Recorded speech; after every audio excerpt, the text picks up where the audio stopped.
Hey guys, welcome back to my channel. If you're new here, my name is Paige. I make videos every Friday at 11 a.m. Pacific Standard Time. Welcome. And today we're going to be talking about going gluten-free.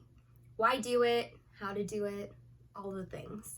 So without further ado, let's get right into the video.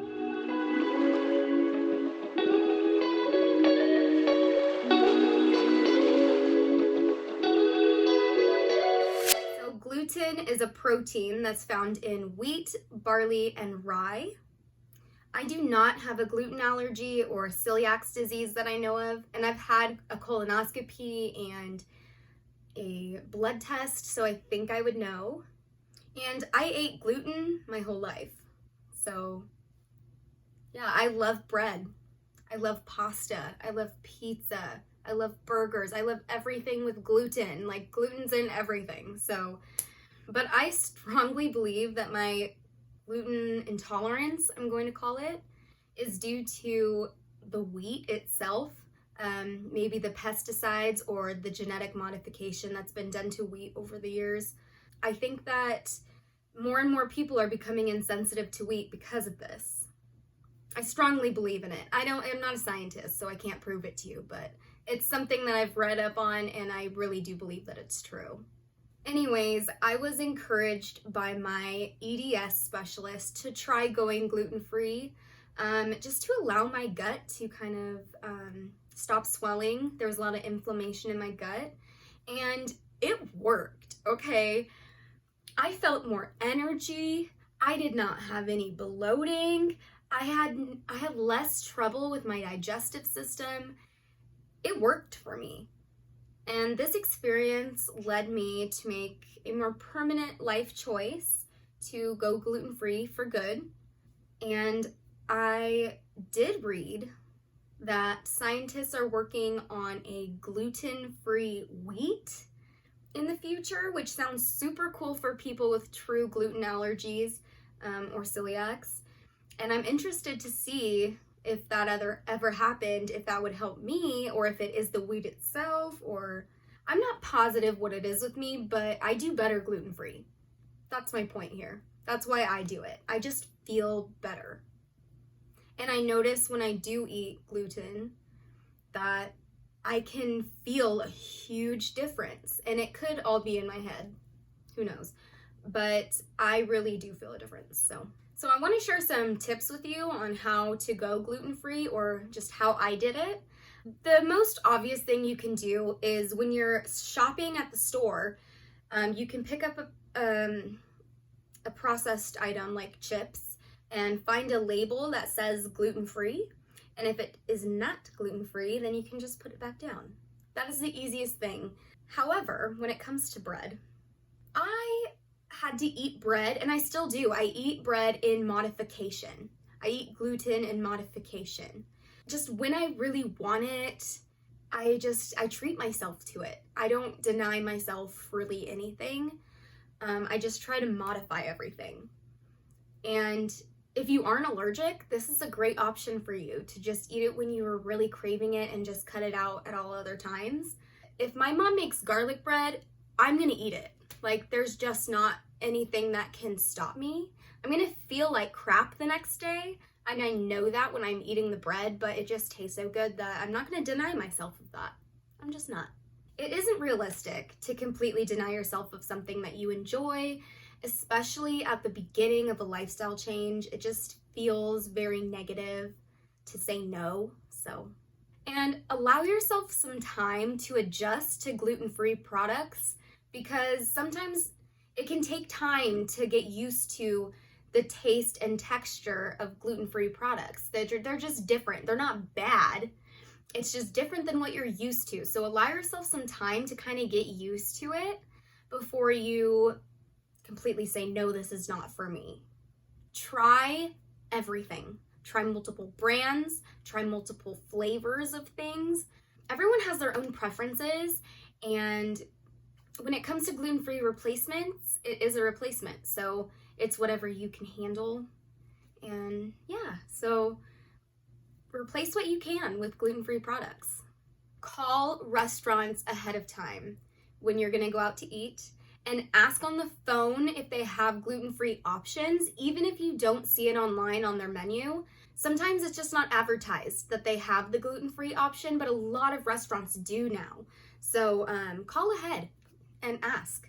Talk to other people who are gluten-free as well to find some recipe ideas or product suggestions, because they can really help you weed out the horrible products that are gluten-free, because they're out there. There are terrible, terrible products out there that are gluten-free, but there are also very amazing products out there that are gluten-free as well. Which leads me to some of my favorite gluten-free replacements or product suggestions. When baking, you can use almond flour instead of regular flour, and that can take out a lot of gluten. Looking up gluten-free recipes, a lot of them do use almond flour, so it's something that I keep in my pantry now. I've also heard great things about the Krusteaz gluten-free flour. I'm very interested to try, so I'll let you guys know if I end up trying that. But I do know that Krusteaz gluten-free pancake batter and muffin mixes are the bomb.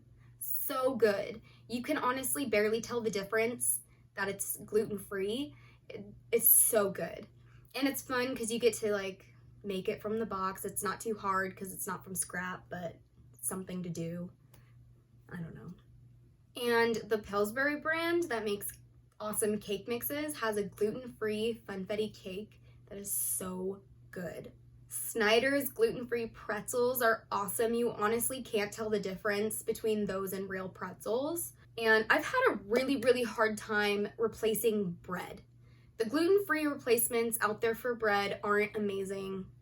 If you know a great bread product that's gluten-free, please leave it in the comment section because I need to try some more breads out. But one thing I have found that works for me is the Trader Joe's gluten-free everything bagels. They are so good with some, they're even good with just butter on them, but I like the sour cream and onion, or sour cream and onion spread, the cream cheese spread that you put, I can't think today, but that's how I like to eat them. They're really good. And something you can eat while you are going gluten-free are potatoes. Potatoes are a great starch to replace bread and stuff. So potato chips, fries, mashed potatoes, there's many options with the potatoes. And I like to mix it up because they're my only starch besides rice, which is my next thing. White, brown, and wild rice are all gluten-free as well, and great starch replacements. I know that I'm butchering a lot of these names, but the Barilla gluten-free pastas are awesome too. So good. I cook them a little bit longer than the box says so that they're softer, and it tastes like real pasta. I mean, it is real pasta, but it's just made with a gluten-free alternative. Super good. And Quaker's has a gluten-free oatmeal that's really good. I prefer maple and brown sugar.